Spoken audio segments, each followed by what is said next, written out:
The concept was known in 1884 by the psychoanalyst Sigmund Freud.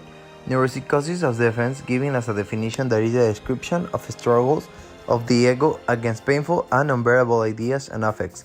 In another sense, they are unconscious psychology strategies put into play by various entities to make a source of reality and maintain the self-image.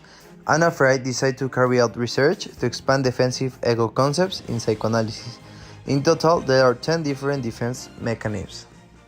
Investigated the period of childhood, puberty, and adolescence, considering the relationship of the three instances of the psychic apparatus: the principle of self or reality, identity, and superego or instinct or consciousness.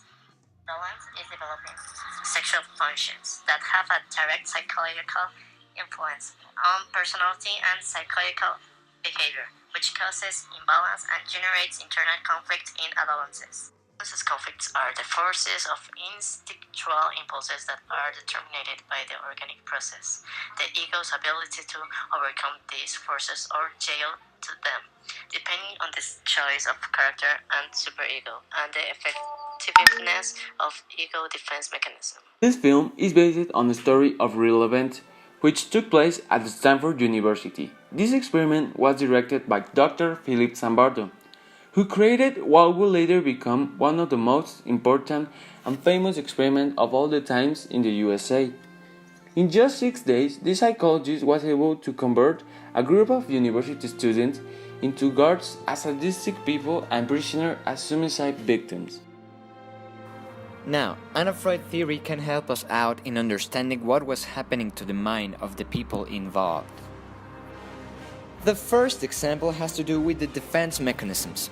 After a suppressed rebellion and many more events, in the final day of the experiment, a prisoner refused to eat his food. After several tries without a desired reply, the head guard got very frustrated, heading his anger to the other prisoners, asking them that if they wanted their blankets for the night, the prisoner had to spend the night in a dark, isolated room they called the hole. This was a defense mechanism showed by the guard called displacement, where you redirect a certain emotion to someone else, usually less threatening. When finding out that he couldn't deal with the guy, the guard decided to point his anger to the group. Another example of Anna Freud's theory is when the Professor Zimbardo was talking with one of the prisoner's parents.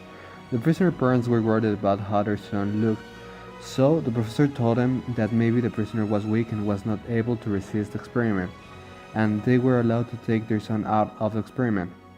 But the prisoner's father said that his son was very strong and he would be able to do it.